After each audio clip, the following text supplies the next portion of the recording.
Good morning friends, आपका स्वागत है आपके यूट्यूब चैनल बी शेक्सपियर पर। और मैं आपको आज बताने वाला हूं दोस्तों, अगर आप किसी भी कॉम्पिटिटिव एग्ज़ाम की तैयारी कर रहे हैं और उस पर्टिकुलर एग्ज़ाम को आप क्रैक करना चाहते हैं तो सबसे पहले आपको ये जानना होगा कि हमारा जो माइंड है, हमारा जो ब्रेन है वो वर्क कैसे करता है। या अगर आप किसी स्कूल कॉलेज के विद्यार्थी हैं, स्टूडेंट हैं और आप चाहते हैं कि आप अपने क्लास में या यूपी या इंडिया टॉप करें, तो आपको सबसे पहले ये जानना आवश्यक है कि हमारा माइंड एक्चुअली वर्क कैसे करता है।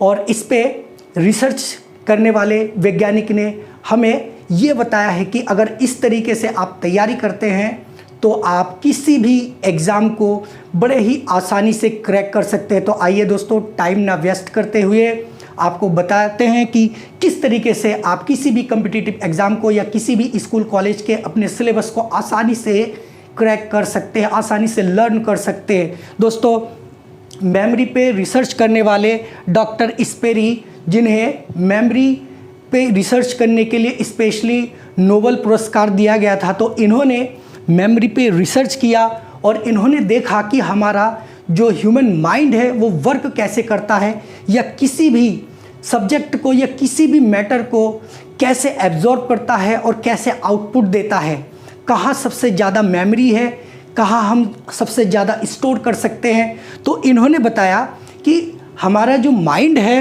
वो दो भागों में बटा होता है एक्चुअली। एक होता है लेफ़्ट ब्रेन और एक होता है राइट ब्रेन।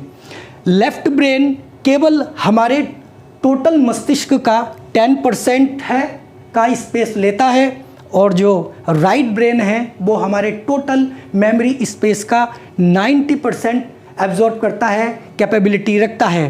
तो दोस्तों, इन्होंने क्या बताया डॉक्टर स्पेरी ने कि हमें किस जगह जाके और किस तरीके से याद करना चाहिए, या किस तरीके से हम उस चीज़ को, उस पर्टिकुलर चीज़ को लॉन्ग टाइम तक या हमेशा के लिए याद कर सकते हैं। तो उन्होंने हमें बताया कि हम जो पढ़ाई करते हैं एक्चुअली वो कहाँ करते हैं। उन्होंने ये बताया कि हम जो लॉजिकली चीज़ करते हैं या तार्किक चीज़ें करते हैं वो हम अपने लेफ़्ट ब्रेन में करते हैं।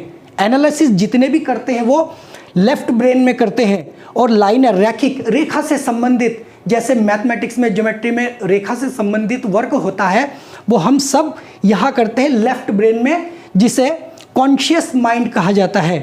मैथमेटिक्स में जितनी भी गणनाएं होती हैं वो सब हम जो है लेफ़्ट ब्रेन में करते हैं। लैंग्वेज, दोस्तों, अगर आपको कोई भाषा सीखना है तो आप क्या करते हैं, पर्टिकुलर भाषा जिस रीजन में बोला जाता है, जैसे आपको जो है अंग्रेज़ी सीखनी है तो आप ब्रिटेन चले जाए, अमेरिका चले जाए, वहाँ अगर आप कुछ महीने रह लेंगे तो वहाँ का जो एटमॉस्फेयर है उसके साथ आप घुल मिल के बड़े आसानी से लैंग्वेज को सीख सकते हैं। आपको किसी इमेज की ज़रूरत नहीं है ना, आप टच में रहेंगे तो बड़े आसानी से सीख जाएंगे। इसी तरीके से अगर आप फैक्ट देखते हैं, कोई तथ्य है, उसको आप लिख के पढ़ के याद करते हैं, है ना, लेकिन वो याद रहता नहीं एक्चुअली। तो हम ये लेफ़्ट ब्रेन में करते हैं। उसके बाद वर्ड्स ऑफ सॉन्ग्स, आपने देखा होगा दोस्तों, जब भी मार्केट में कोई गीत आती है नया नया, तो क्या होता है कि वो गीत हमारे होठों पे आ जाते हैं, गुनगुनाने लगते हैं, थोड़ा एक आध लाइन हमें याद भी हो जाता है। लेकिन क्या हमें पूरा गीत याद होता है एक बार में? नहीं। फिर हम क्या करने लगते हैं, कॉपी पेन लेने लगते हैं और उसको लिख लिख के याद करते हैं, है ना। तो इस तरीके के जितने भी वर्क होते हैं वो हमारे लेफ़्ट ब्रेन में होता है। उसके बाद सीक्वेंसिंग आता है, क्रमांक, कुछ अनुक्रमांक हो या सीरियल नंबर वगैरह, तो ये जितने भी वर्क है ये हमारे लेफ़्ट ब्रेन में हम इसको याद करते हैं, जिसको कॉन्शियस माइंड कहा जाता है, यानी कि चेतन मन, जो हमारे टोटल माइंड का केवल 10% स्पेस रखता है और हम यहीं पे रखते रहते हैं। एक्चुअली दोस्तों, अगर आपको बहुत अच्छा करना है, अगर आपको एग्ज़ाम क्रैक करना है, अगर आपको अपने क्लास में बेहतरीन ढंग से टॉप करना है, किसी भी सब्जेक्ट को अच्छे से समझना है, तो आपको अपने माइंड का राइट साइड यूज़ करना पड़ेगा। जिसको कहते हैं सबकॉन्शियस माइंड। यानी कि ये जो सबकॉन्शियस माइंड है ये टोटल माइंड का 90% स्पेस रखता है। आप इसमें कैसे वर्क करोगे, है जो डॉक्टर स्पेरी था उन्होंने क्या बताया कि आप यहाँ क्या क्या कर सकते हैं और किस तरीके से लॉन्ग टाइम के लिए आप अपनी किसी भी चीज़ को स्टोर कर सकते हैं और समय आने पर उसको बड़े आसानी से रिकॉल कर सकते हैं। तो यहाँ क्या क्या चीज़ है जो हमारा राइट माइंड याद करता है बड़े आसानी से। सबसे पहले अगर आप क्रिएटिविटी दिखाएंगे यानी कि रचनात्मकता दिखाएंगे, किसी भी टॉपिक को बड़े ही रचनात्मक ढंग से कलरफुल बना के उसको अगर आप अपने एक छवि के रूप में अपने माइंड में बिठा लेते हैं तो वो कभी भी आपके माइंड से स्लिप नहीं होता है। दूसरा इमेजिनेशन, कल्पना करते हैं, है ना। आप कल्पना की दुनिया में खो जाते हैं, जैसे कवि कल्पना की दुनिया में खो जाता है ना, और बड़े ही अच्छे अच्छे कविता लिखता है। तो क्या वो भूल जाते हैं? नहीं, वो हर एक चीज़ को अपने पॉइंट अपने पेन से लिख देते हैं। इसी तरीके से आर्ट से मोटर स्किल, कोई कला है ना, कोई आर्ट है, उसको बड़े ही आर्टिस्ट बड़े ही जो है बेहतरीन ढंग से नाक कान सारा कुछ बनाता है। उसे ऐसा लगता है कि उसे सारा कुछ दिखाई दे रहा हो, वास्तव में उसे दिखता नहीं है। वो देखता तो है पर अपने आंतरिक माइंड से देखता है, यानी इनिशियली माइंड जो होता है उसका, उससे देखता है। रिदम, कोई लय है, लय आपको हमेशा याद रहते हैं, आप गुनगुनाते रहते हैं, हमेशा लय याद आता है आपको शब्द याद नहीं आएंगे पर लय ज़रूर याद आएगा। उसके बाद नॉन वर्बल चीज़ें, राइट माइंड और क्या याद कर सकता है? नॉन वर्बल चीज़ें, अशाब्दिक, यानी जो शब्दों में नहीं हो, है जिसकी छवि ना बने, जो अशाब्दिक हो, जिसकी छवि बने भी, है ना, जो शब्दों में बयां ना हो, एक्चुअली उसकी छवि बने, वो अशाब्दिक होता है ना। आप उसको कहना नहीं चाहते पर उसकी छवि बनती है। तो ऐसी चीज़ों को हमारा माइंड बड़े आसानी से याद कर लेता है। ऐसे ही फीलिंग्स है, भावनाएं हैं, किसी की भावनाओं को बड़े अच्छे से आप समझ लेते हो। कोई रो रहा है, अरे रो रहा है, बड़ा परेशान होगा, है ना। तो वो भावनाएं अगर आप 5 साल बाद भी सोचोगे ना कि अरे वो तो व्यक्ति रो रहा था, वो भावनाएं, वो तस्वीर, वो इमेजिनेशन, है ना, वो पिक्चर आपके दिमाग में क्रिएट हो जाता है। डे ड्रीम, जैसे आप दिन में सपने देखते हो ना, है ना, बहुत अच्छा लगता है, एकदम से सपने देखने लगते हो, क्या आप भूलते हैं? नहीं।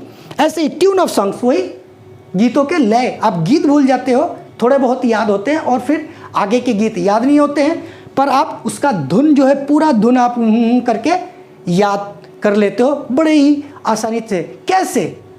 कैसे याद करते हो दोस्तों? अगर आप किसी भी चीज़ को याद करना चाहते हैं तो डॉक्टर स्पेरी जी ने यही बताया था कि आपको लॉन्ग टाइम याद कोई भी चीज़ रहेगा, उसके लिए आपको उस पर्टिकुलर वस्तु की पिक्चर बनानी होगी, इमेजिनेशन बनाना होगा। इमेज आपको जब दिखेगा तो वो चीज़ याद हो जाएगा। इसी तरीके से लियोनार्डो दा विंसी जो एक महान व्यक्ति थे, उन्होंने अपने इसी क्रिएटिविटी का यूज़ किया, इसी इमेज फॉर्मेट का प्रयोग करके अपने आप को साबित किया कि वो एक महान व्यक्ति है। उन्होंने अपने माइंड का बहुत ही अच्छे से यूज़ किया और उनका IQ लेवल 180 था आउट ऑफ 200, है ना। तो वो महान व्यक्ति में गिने जाते थे। ऐसे ही आइंस्टाइन जो थे, अल्बर्ट आइंस्टाइन, उन्होंने अपने दिमाग का बहुत ही अच्छे से यूज़ किया, क्रिएटिविटी दिखाई, इमेजिनेशन के माध्यम से इमेज किया, किसी भी चीज़ को कल्पना के दुनिया से खोज के निकाला और अपने माइंड पे सेट किया है। और उन्होंने एक सूत्र दिया E=mc² और वो पूरे विश्व में विख्यात हो गए।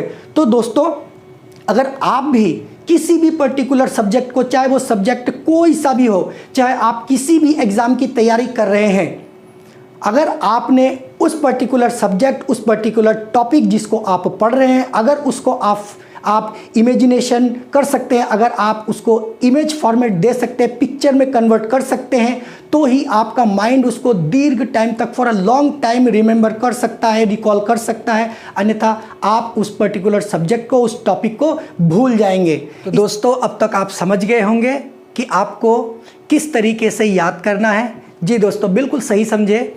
आपको जो भी टॉपिक याद करना है, कोई भी कंटेंट आपको याद करने हैं, तो आपको उसको सबसे पहले एक पिक्चर फॉर्मेट में कन्वर्ट करना है, तस्वीर बना लेनी है, कल्पना के दुनिया में जाना है और अच्छे अच्छे पिक्चर्स खोजने हैं उस पर्टिकुलर टॉपिक से संबंधित। तो अगर आप दोस्तों चाहते हैं कि मैं आपको ये बताऊं कि हमारी मेमोरी की क्या भाषा होती है, हमारी मेमोरी कौन कौन से भाषा को एब्जॉर्ब करता है और हमारे मेमोरी को स्ट्रॉन्ग करता है और क्रिएटिविटी दिखाता है, यानी पिक्चर फॉर्मेट में कन्वर्ट करता है। अगर वो मेथड आप सीखना चाहते हैं तो आप मेरे अगले वीडियो का इंतज़ार करें, अगले वीडियो में बने रहना। मैं आपको बेहतरीन कंटेंट देने वाला हूँ, वो मेथड बताने वाला हूँ जो हमारा मेमोरी एब्जॉर्ब करता है और एक अच्छा पिक्चर फॉर्मेट क्रिएट करता है और किसी भी टॉपिक को बड़े ही आसानी से याद कर लेता को 1 बाय 1 बेहतरीन कंटेंट देने वाला हूँ, ट्रिकी कंटेंट देने वाला हूँ, जिसमें आपका माइंड जो है बहुत अच्छे से वर्क करने लगेगा और अच्छा इमेज बनाने लगेगा। तो आप मेरे YouTube चैनल पे बने रहिए। अगर आप सीखना चाहते हैं वास्तव में कि कैसे याद करें तो आप मेरे YouTube चैनल बी शेक्सपियर पर बने रहें और मैं आपको बेहतरीन कंटेंट देने वाला हूँ। तो थैंक्स फॉर वॉचिंग फ्रेंड्स।